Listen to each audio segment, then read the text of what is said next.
खबरें जो आपको सीधे जोड़ती हैं हमसे, जिनका आपकी जिंदगी पर होता है सीधा असर।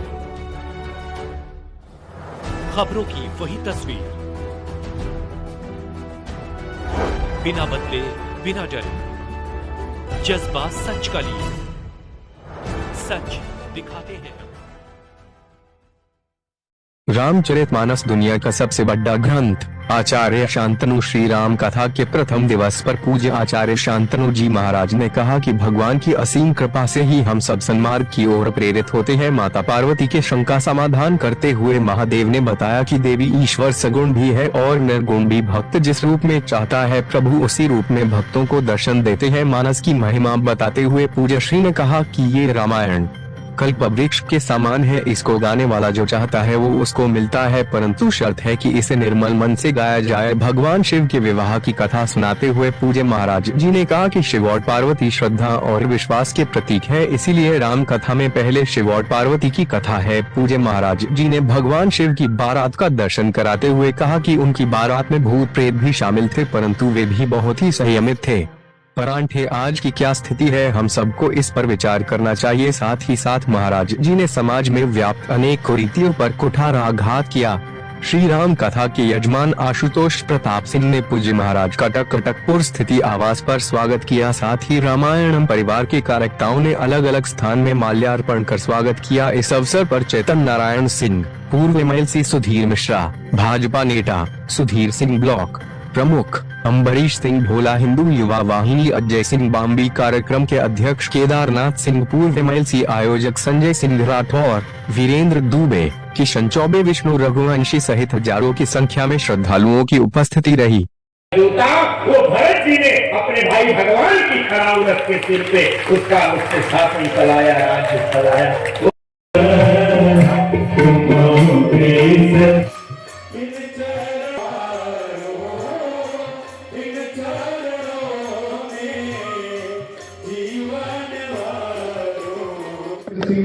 आज कथा का नवरात्र का प्रथम दिन भी है, आज कथा का प्रथम दिन भी है। कहाँ से महाराज जी आके कथा का प्रवचन कर रहे हैं? महाराज जी का कथा हम लोगों ने कई बार पूर्व में सुना था।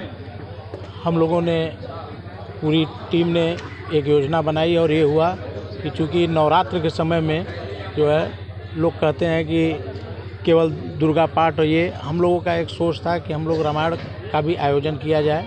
और महाराज जी अभी चंदौली में कार्यक्रम करके कल वहाँ समाप्त हुआ और आज भी विंध्यवासिनी कॉलोनी में हम लोग का ये प्रथम दिन है। क्या कहना चाहेंगे इस कथा के माध्यम से काशी की जनता से?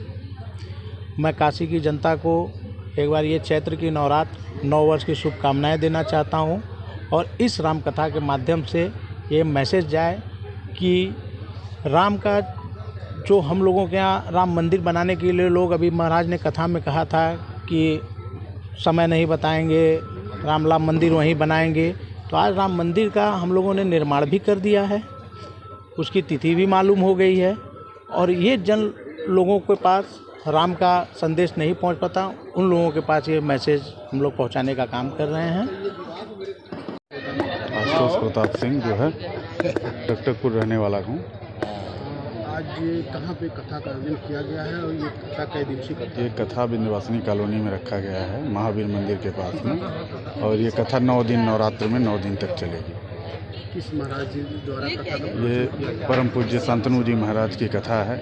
ये जो है प्रयागराज से हैं महाराज जी। इनकी कथा जो है नवरात्रि के उपलक्ष्य में इस पावन पर्व पे विंध्यवासिनी नगर कॉलोनी में 9 दिन के लिए रखी गई है, जिसमें 30 तारीख को भव्य भंडारा किया जाएगा। कितने लोगों के बैठने की व्यवस्था है यहाँ पे? करीब अभी जो है 700 लोगों की बैठने की व्यवस्था है। कल 300 लोगों की और बढ़ाई जाएगी, क्योंकि आज पहला दिन था, तो वो देखने के बाद कल 300 लोगों को की बैठने की व्यवस्था और बढ़ाई जाएगी। महापर्व चल रहा है, क्या कहना चाहेंगे इस कथा के बारे? अब नवरात्र का महापर्व चल रहा है, इस नवरात्र के महापर्व पे लोग आए, महाराज जी के मुख से जो है कथा सुने। जो है शांतनु जी महाराज के श्री मुख से जो है नवरात्र में अगर कथा सुने शाम को 3 घंटे जो है, तो इससे आनंद में क्या होगा बनारस में।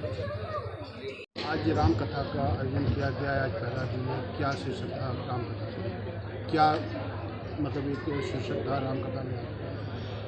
वास्तव में ये राम कथा जगत को पावन करने की कथा है। चैत्र नवरात्रि हिंदू नववर्ष के प्रथम दिन यह कथा प्रारंभ हुई।